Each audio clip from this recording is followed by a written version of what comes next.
প্রত্যেকটা রাজনৈতিক দলের সাথে মতামত নিয়ে একটা সিদ্ধান্ত আসলে নির্বাচনটা সুষ্ঠু এবং সুন্দর হবে।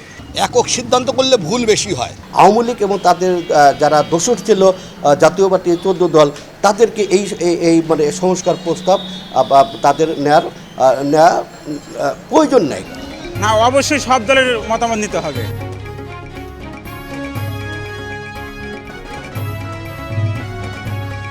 না, নির্বাচনী সংস্কার করতে হলে যেহেতু একটা স্বৈর শাসনের পতন হয়েছে, সেজন্য প্রত্যেকটা রাজনৈতিক দলের সাথে মতামত নিয়ে আলাপ আলোচনা করে যেন বিতর্ক না থাকে, সেইভাবে একটা সিদ্ধান্ত আসলে নির্বাচনটা সুষ্ঠু এবং সুন্দর হবে। এখন এটি করতে গিয়ে বাধা বিভিন্ন যারা ক্ষমতায় আসার স্বপ্ন দেখতেছে তাদের কাছ থেকে বাধা আসতে পারে। আরেকটা বাধা আসতে পারে যারা বড় ব্যবসায়ী আছে। এখন তো আসলে নির্বাচন টাকার খেলা চলছে, এই টাকার খেলা বন্ধ করে জনগণের অধিকারের কথা যারা বলবে তাদেরকে নিয়ে আসলে এই নির্বাচন পরিচালনা হওয়া দরকার। না, অবশ্যই সব দলের মতামত নিতে হবে, কারণ সবাই তো দেশের নাগরিক। একক সিদ্ধান্ত করলে ভুল বেশি হয়, আর সবার মতামত নিয়ে যখন করবে তখন সেই সিদ্ধান্ত হবে সঠিক সিদ্ধান্ত। সব দলের সাথে আলোচনার সাপেক্ষে সিদ্ধান্ত নেওয়া দরকার।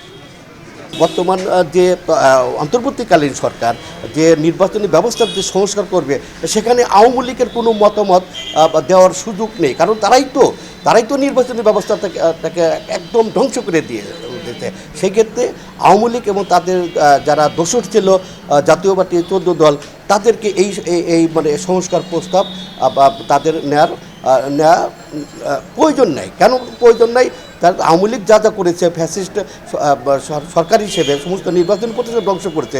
সেই নির্বাচনী প্রতিষ্ঠান ধ্বংস করার জন্য আরও যে দল, বিশেষ করে জাতীয় পার্টি 14 দল, এই সমস্ত দলগুলোকে বাদ দিয়ে দেশের আমরা বলে থাকি যে দ্বিতীয় স্বাধীনতা 5ই আগস্টের মধ্যে দিয়ে এই যে শত শত ছাত্ররা রক্ত দিয়েছে, সকলেরই একটা কাম্য পরিস্থিতি তারা প্রত্যাশা করে যে আগামী দিনে যে নির্বাচনী ব্যবস্থার যে সংস্কার হবে, এই যে যারা ত্যাগ স্বীকার করছে রাজপথে আন্দোলন সংগ্রাম, বৈষম্যবিরোধী ছাত্ররা যারা হয়েছে তাদের মতামত নিতে হবে, যারা রাজপথে আন্দোলন করছে সংগ্রাম গণতন্ত্র তাদের নিতে হবে। কিন্তু কোনো অবস্থাতেই আওয়ামী লীগ এবং তাদের দোসর জাতীয়বাদ এবং 14 দলের কোনো প্রস্তাব নেওয়া গ্রহণযোগ্য হবে না, কারণ তারাই তো নির্বাচনী ব্যবস্থাকে ধ্বংস করে দিয়ে গেছে।